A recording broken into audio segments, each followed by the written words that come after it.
dharkeenley waxaa la sheegay in lala beegsaday gudoomiye ku-xigeenkii dhanka amniga iyo siyaasadda ee degmada Kaxda gudoomiye Cabdinaasir oo la sheegay in qudhiisa uu ku dhaawacmay halka ilaaladiisana ay soo gaareen khasaare iskugu jira dhimasho iyo dhaawac. haddaba mid ka mid ah goobjoogayaasha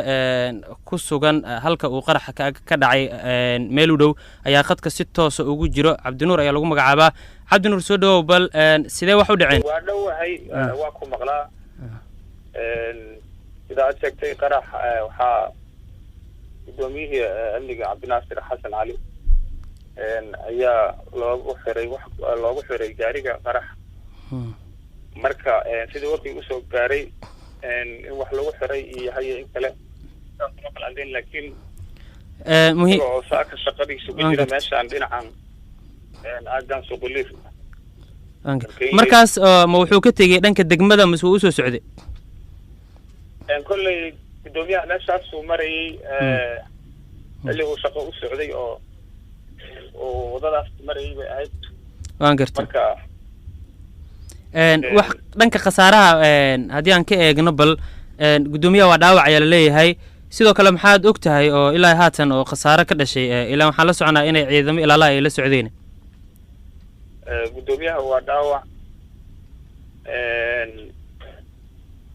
ciidamada staafka wiilasha staafka ana ayagana dhimasha soo gaadhay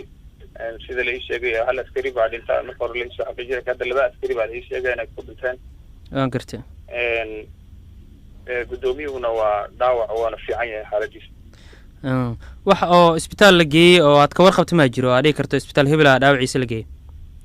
wax kale oo intaas ka warqabo oo hadda oo khasaare ma jiro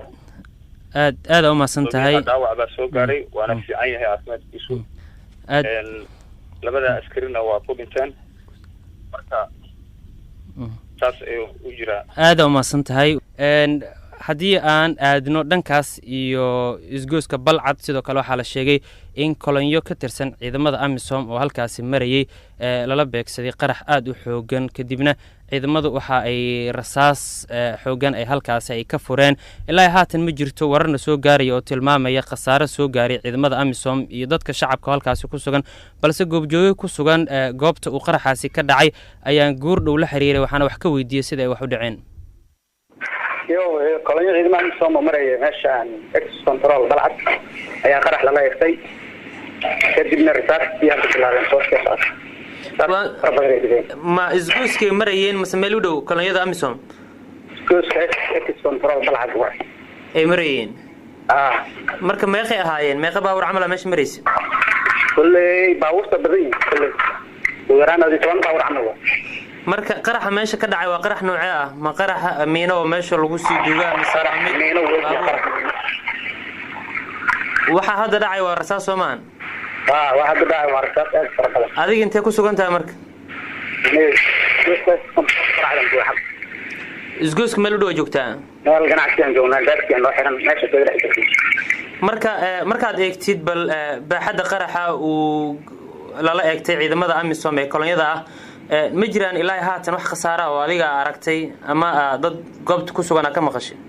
iyo wax khasaare lama sheegi karo hadda daadada xiran daadkaaga alla ee nafta ku xirnay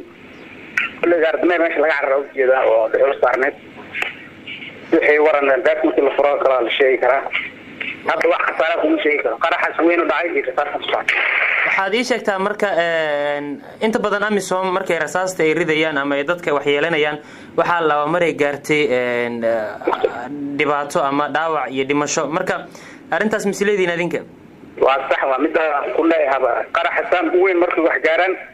rasaasta furayaan waxa gaarasnay waan gartay marka rasaasta haatan ay furayaan ma waxa jiro qolo weerar kula jirto ay ku ridayaan ma dadka shacabka ku ridayaan kulli ayaga leeyahay waxa weerar ma jiraan waxa badan ay iska ridayaan markii saax u gaaraan xabadaha furaan inta badan waan gartay marka idinka xaaladiina ka waran bal haatan maadaama aad sheegtay in goobo ganacsi aad ku sugantiin oo hoos ka soo xirateen jawiga guud meesha wax ka dhacay ka waran wallahi horta meesha dad maraxay fiirnaa meesha leey faray noqotay anaga waxaan ku xirnay yaalla nafta agaaf qofada meel ku joognaa meel yar oo darbi shuban madax marka goobaha ganacsi ee kaaga dhow halka uu qarax ka dhacay dhan waa la xiray marka كل ما ليه برا صار كل اللي قاعد ربع وسط ميلان صار كيلان قاعد دمر رد اللي قصي أو كيك لا قاعد لكن قصي وش ماشي فين قاعد دمر حلوة wuxuu ahaa goobjoogo ku sugan Meludow X Control balcad oo iga waramayay qarax xoogan oo halkaasi ka dhacay kaas oo la beegsaday kolonyo ka tirsan ciidamada AMISOM oo halkaasi marayay wixii warar ay ku soo kordho qaraxyadan ka kala dhacay X Control balcad iyo degmada Dharkeenley intaan barnaamijku guda jirno ayaad maqli doontaan